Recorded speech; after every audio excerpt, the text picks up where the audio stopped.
Welcome to Das One Hunt. I'm Jao Pierre Ruth for Information Week, and in this episode, we'll be taking a look at the topic of how will international politics limit or potentially complicate U.S. access to AI and materials. We already are in a time of there are a lot of questions. We'll leave it at that and leave it as nonpartisan as possible, and just say that there are things that are happening, and that can potentially affect how organizations move forward with their plans for AI, because it might limit the access to materials potentially, but also might mean that there need to be different kinds of negotiations or plans that organizations make in order to move forward. And once again, I've got a great group of people to talk about the topic, because I'm not the most important person in the room. In this episode, we have Cohen, CEO of Lokker; Ted Krantz, CEO of Interos AI; Sahil Agarwal, co-founder and CEO of Enkrypt AI;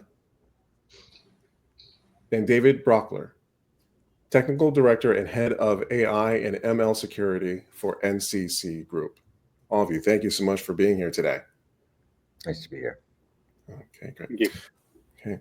Ted, how about we start off with you? Let's talk about, because of the global need for AI, are we basically creating the same kind of strange bedfellows circumstances at sometimes that we've had with fossil fuels, that need to cooperate with international partners, where under certain circumstances and certain events, these might be countries where there might be differences?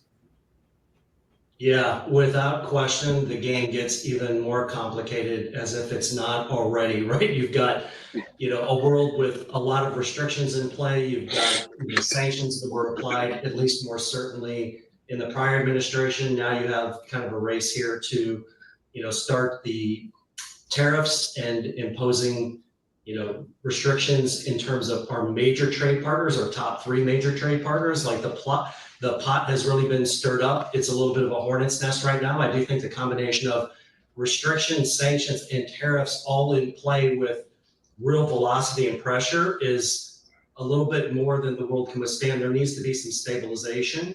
And also just in terms of the geopolitical fault lines and the technology landscape in particular, right? You're going to see a fracturing of operating systems, device level components, now even moving into quantum computing and the AI components at play as well. It's going to get more fractured and more difficult to weave in and out of the global fabric of your extended supply chain, given these realities. I do think that the complications actually intensify in this new world. As an example, even in the Middle East, you have countries like Saudi Arabia and the UAE that are getting much more active in almost like a Switzerland approach to digital assets and some diversification from their initial beachhead with oil and being a major player, I think, in this next phase of digital quantum computing. And so I think there are a lot of wrinkles. I do think there are some areas that are going to be pretty hard lines. You can see,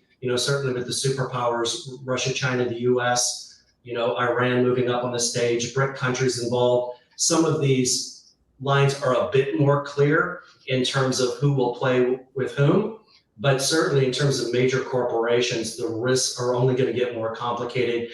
You need to have as much of an infrastructure in place as you can from a systematic perspective to make sure that your supply chains are not disrupted, and also an open mind in terms of who you will actually be doing business with, and your supplier mix might change pretty radically as a part of that. Maybe final point, more close to home, but the dynamics between the US, Canada, and Mexico are going to be very interesting to watch.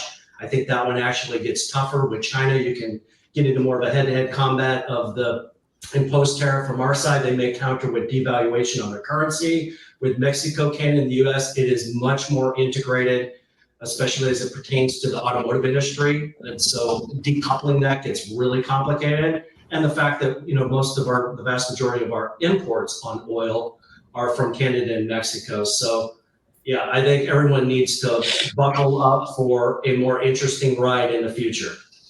Gotcha. Appreciate your insight on that. Speaking about a more interesting ride into the future, definitely things have changed up when DeepSeek emerged on the scene, and there was a reaction. We all noticed that. Sahil, so has DeepSeek really changed the game in terms of like the perception of the materials and AI needs? So at least that was one of the questions that came up. Or does DeepSeek really still need to be proven out before we can start really saying that things have the rules have been rewritten in terms of what was expected for this sector? Thank you. Yeah. So what we're seeing is it has definitely changed the game.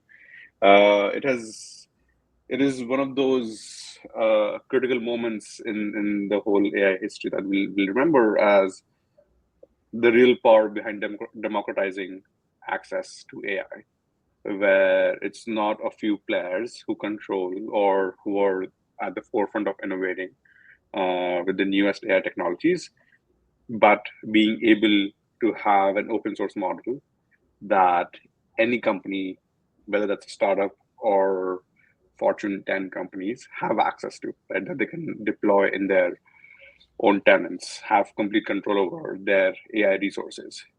The flip side is, as you said, I think it still needs to be proven out from the perspective of one, whether companies will be willing to trust some of these models, or at least in this case, DeepSeek's model coming out of China. And that's a very big concern from a geopolitical stance. Secondly, I think whether these models are actually safe to use just from a safety perspective or compliance perspective. I know, for example, recently the U.S. government, or at least the U.S. Congress, is debating questions around whether they need to ban use of DeepSeek on government devices, right? And I think that goes back to the geopolitical thing, but more importantly, looking at at Enkrypt, we analyzed DeepSeek model itself and found that it's very vulnerable to whole host of attacks. So does that mean even though people can access it, but that doesn't necessarily mean that people will access it, because they need to make sure they're not increasing their business risk when using DeepSeek's models or others, right? As other copies of these models will come around as well. So I think that's something that still remains to be proven. That's still something that people will need to build trust upon. Companies will need to build trust upon. Governments will need to build trust upon as well. But I think that's still very transformational that a small startup, again, a hedge fund, but a small set of researchers were able to build out a model that competes with the best of the best that we have produced in the US. And it's giving, I think that's the real excitement that people are having, that they don't have to depend on 5 model providers. They can go out and use something and build on their own. I think it's both of those. Gotcha. We appreciate your insights on that. Speaking of government, Ian, is there any sense of communication between the public and private sectors to try and kind of mitigate potential issues that are potentially going to arise or have already risen, in regards to international access to the materials and the technology to drive AI? Basically, is anyone listening? To what the private sector really needs, versus what the public sector's ambitions, goals, what have you, are. Not so much at the moment, or not enough. So, let me take this into account. If somebody here had created a DeepSeek model, do you think that China would be having a conversation about their Defense Department downloading the app? They wouldn't do it. They just wouldn't do it. So I think just what I'd like to focus on is that, what we haven't discussed is all these models are built on data, and who has access to that data. So DeepSeek had, they certainly did something very impressive. They had previous models to rely on. They also had a huge fountain of data to rely on. to an earlier point, if I were to use DeepSeek, I would question what it's censoring, what it's allowing me to ask. But what I think we haven't really decided is, so our data here in the US is just wide open right now. And we're seeing that start to come to a head with TikTok and then with DeepSeek, but there's a much bigger issue going on that just the way we run things, we don't have a federal protocol around how our data is collected. And so if you're a foreign country, you can access our data quite easily just by running ad tech and buying the data. So there has to be a discussion between countries in terms of trade, what data is allowed to flow outside of the country.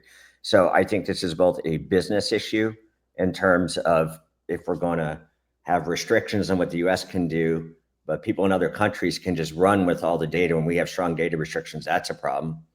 On the flip side of it, it's a national security issue, sending all of our data out for anybody to collect and read. And so we've seen this start to build up with TikTok and DeepSeek, and in general, I think with privacy laws across the country. But I think that's the core conversation that has to be had. And I think what we just discovered is just banning one chip or just banning one piece of technology or just shutting down one app, that's not really going to change the game. DeepSeek really showed that, yes, it could slow you down a little bit, but a good engineer is going to find their way around it. But these models have to have access to good and continuous data. That's the engine that I think we have to be discussing. Gotcha. Appreciate your thoughts on that. David, does everyone need the so-called top-tier chips and materials to support their AI efforts? Are there needs and functions that are not really beholden to access to the harder, more premium, the harder to obtain chips and hardware? Yeah, I think that's a great question. And ultimately, a nuance that often gets lost in this conversation is what do we mean when we say running AI, right? On one hand, you have the aspect of developing these AI models from scratch, collecting the data, training them, using all of these massive amounts of computational resources and ending up with a final product that you can then integrate into other things. On the other hand, when we're talking about using AI, most organizations are really approaching it from the perspective of integrating a large language model, some other form of machine learning within a broader application environment. Like even when we're discussing things like DeepSeek, and not to drive this dead horse into the ground, the platform itself as the DeepSeek application is distinct from the model of DeepSeek. And so when discussing these nuances, we have to keep in mind that there are two different elements that have two different sets of computational resources needed to run. And fundamentally, training a model requires much more computational power than a model does to run. Really, anybody listening to this can probably run some version of DeepSeek on their home computer. Now, granted, maybe not very quickly, and it might take a while to get responses, but yes, it will run. And in my opinion, one of the biggest things that they did to change the game was less so the fact that they proved there's no moat with some of the larger players and their proprietary solutions.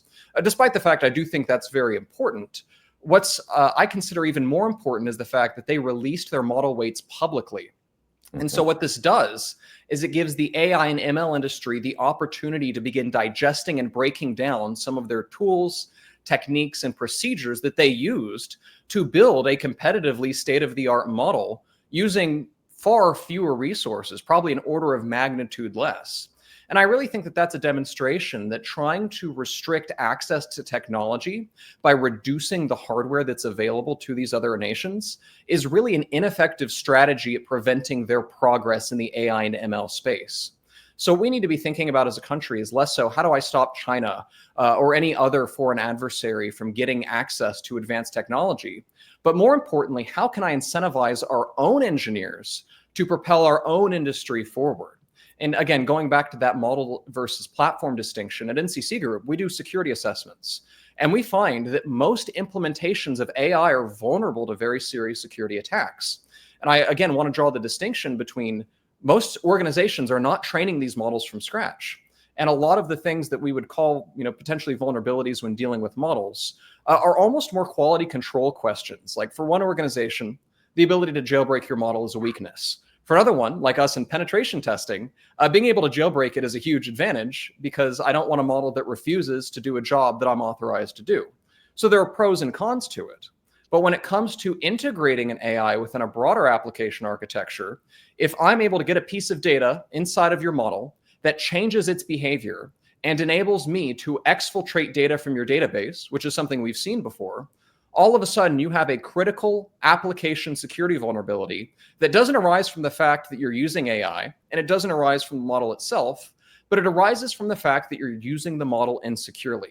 So what we need to do is advance our own internal AI development and also ensure that we have rigorous standards to make sure that these models are being integrated securely, not just that the model's being developed in a secure manner. Amen to that. Yep. All right. That's a fantastic, definitely just nailed a lot of the nuances that we definitely hopefully can continue to speak to in this conversation. Very much thank you for that. And to kind of continue with that, getting a little bit back into the question of hardware access, and for all of you, since AI is still very much in development, moving target, being built as it's going down the lane, getting back to the hardware, how critical is it to have access to the materials and resources to kind of maintain this momentum and kind of actually speak back to what David was even saying? I think we saw it's not very effective for one country to try to block a particular piece of hardware. I don't have much more to add to it. I mean, that's just not an effective strategy. It might slow them down a little bit or make them more creative, but it didn't work.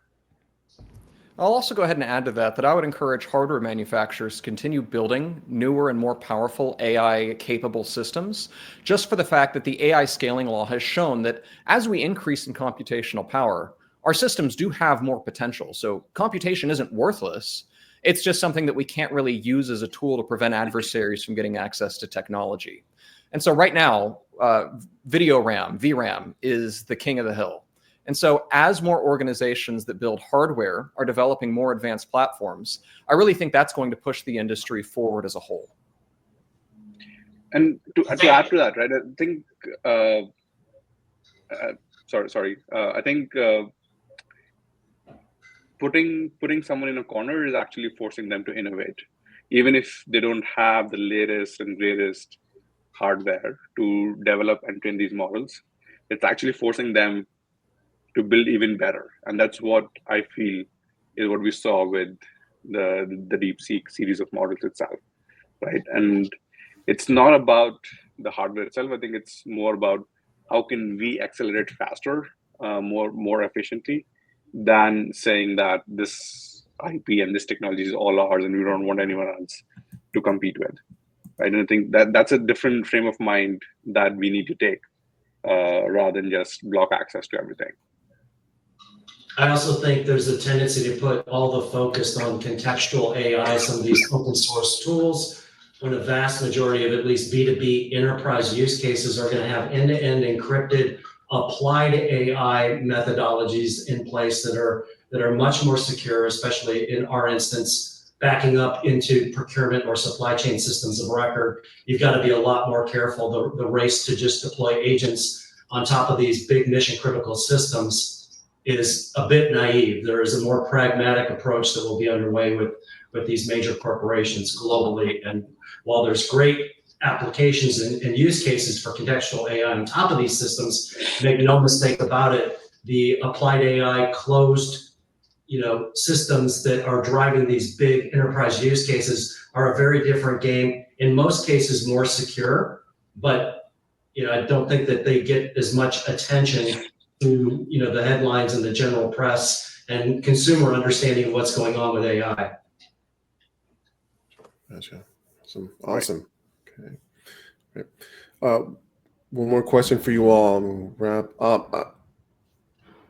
Who faces the more immediate impact? And we're saying there's potential that there's ways to mitigate that, but who faces the more immediate impact from these potential international disruptions when it comes to access to the technology, to materials? And again, definitely reflecting on what's been said about like finding ways around it. But are we talking about AI developers, the end user companies, incumbent enterprises who are eager for an edge through AI, startups who are trying to make a splash through AI. Where might the impact be most felt? And even go back to what they were saying, who might actually be the ones to, when potentially backed into a corner, find ways to kind of break out of these disruptions?